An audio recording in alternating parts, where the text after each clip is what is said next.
welcome to another Meema Makes tutorial. In this tutorial I'm going to show you how to do this decorative join that is made up of single crochets, that's in US terms, or double crochets in UK terms. You can use this decorative join on any types of granny squares, but I used it on these mini popcorn flower squares that I will link the tutorial for up here now and down in the description. So let's get started. Okay, so for this join we're first going to work it across in one direction, so horizontally across our blanket, cushion, whatever you're making, and then vertically. So we're going to do all the joins this way and all the joins this way. You might find it helpful to temporarily join your squares together with locking stitch markers so they're not moving around too much and it's all a bit more stable. So what we're going to do is we're going to start with a slip knot. So this is one of the occasions where I make an actual knot. If you've seen a lot of my other tutorials, I prefer to do a twist when I make a slip knot, but not for this. So what I'm going to do is I've got my tail of my yarn here, I've wrapped it over my first finger like that, then I pull up a loop onto my finger like that, then I pull that loop over and I've created a slip knot. But you can use whatever method you prefer to make a slip knot like this. So it's now on my crochet hook. So I did say that you can use any granny squares for this, but the thing to note is that your corners need to be made up of an even number of chains or stitches. So if you had chain 3 or chain 1 in your corner, you might find this join quite difficult. And I have not tried it before, but that's what I would recommend. So I'd recommend your squares have 2 chains in the corner. So what I'm going to do is I'm going to hold my squares wrong sides together like this. And then I've got those 2 chains in my corner, and in the second chain I'm going to put my hook through the back loop only, and then I'm going to do the same on this square. So I'm going to turn it over a bit and you can see there's my first chain, there's my second chain. So I'm going to put my hook through the second chain, well, that lost focus then, like that. Now I'm going to make a single crochet. So that's a single crochet if you use US terms, or a double crochet if you use UK terms. This tutorial is in US terms, but you can follow it because the only stitch we're going to be doing is a US single crochet or a UK double crochet. So just as long as you keep that in mind. So I'm going to make a single crochet. So I'm going to yarn over and pull a loop through both of those stitches we've put our hook through. So now I've got 2 loops on my hook, and I'm going to yarn over and pull through both loops. And then we're going to do this in the back loops of every stitch along. So into the next stitch, I'm going to put my hook under the back loop, and then I'm going to put my hook under that back loop there of the next stitch along. You can see that's the stitch we just worked into, so we're going into the next stitch along, and you're going to make a single crochet. I'm going to repeat this again. So I'm moving over to the next stitch. I'm not going back into that stitch that we just done. We're going into the next stitch. We're going into the back loop only of that square, and then the back loop only of that square. So the back loop is the back loop of the square, not the back loop that's facing us. So it's actually the back loop here, and then you can see where I'm going through on the other side.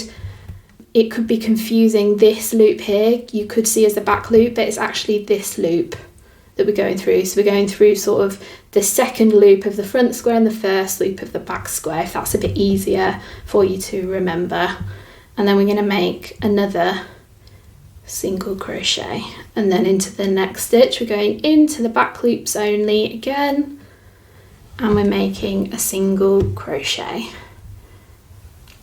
and into the back loops again, and then single crochet. And I've been asked to remind people that on YouTube you can speed up and slow this down if you need it at a different speed than what I am going. So I'm doing a single crochet into those back loops. Well, you can't really see what I was doing there. Let's try that again. Put our hook into the back loop, hook into the back loop. I'm just working my way along until I get to the next corner. So here we are. We're almost at that corner, a couple more stitches. So this stitch is into the last actual stitch from the next round. My next stitch is actually the chain. So what we're going to do here is we're only going to work a single crochet into that first chain. We're not going into the second chain, just the first. So we do a single crochet into the back loops of those chains. This does not want to go through. Serves me right for using a little hook and yarn for this tutorial rather than chunky yarn. So if I pull that open now, we can get a bit of a sneak peek of what this join looks like. You can see it's decorative. It is not an invisible join, it's decorative. But I find it really nice if you're joining squares with 3D elements to have a 3D join as well. Just think it looks quite pretty. So that's those two squares joined. So we're now going to pick up our next two squares and place them wrong sides together. And we're going to do exactly what we did here. We're not breaking this yarn, we're going to jump straight across. So we're going to put our hook into the back loop of the second chain of that corner, and then the back loop of the second chain of that corner there. And then I'm going to make a single crochet. You can see this all flopping around. That's what I was saying about using stitch markers to stabilize it a little bit. Probably should have done that for this tutorial, but never mind. So now I'm going to move on to the next stitch. So I'm going into the back loop of the next stitch, and then same on the back, I'm going into the back loop of the next stitch, and I'm making a single crochet. We're going to repeat this all the way along until we get to the next corner. And then if you're joining more squares, you would then jump onto the next square and the next square, joining the first chain of that corner and the second chain of that corner, continuing along until you've got your squares all joined in one strip. So what I'm going to do is I'm going to work to this corner, and then I'm going to come back, skip to it, and then I'm going to come back and show you how we fasten off this corner once you... Okay, so I've done my last stitch of this square, so I've only gone through the first chain of that corner, through the back loops. Then to fasten off, I chain one, and then I snip my yarn, and leave a long enough tail that you can weave your end in, because you can actually weave your end in underneath this join here because it's quite a bulky join. So I've pulled that end through that chain, and then I'm going to give it a pull to tighten, and it's fastened off. So let's open this up and see what it looks like. So that is our join in one direction, and then we're going to join again back in this direction now. So I'm going to fold my squares over like this. We're going to do it exactly the same again. So we're going to start in this corner, and you're going to single crochet through the back loop all the way along, and then your last single crochet of here will be chain of this corner here. So I'm going to do that, and then I'll meet you just so I show you how we navigate this corner here. Then you'll have all the skills you need to do this join on a larger scale, such as a blanket.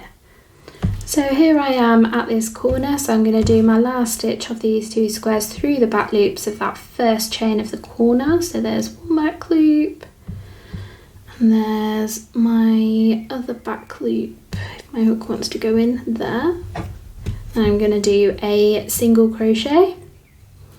And then to navigate this corner, all we're going to do is we're literally going to skip straight over the top of it to here. So my next stitch is going to be through that back loop there and that back loop there, and I'm going to do a single crochet, and that just bridges that gap. You have got a bit of an overlap there, but I think that looks fine.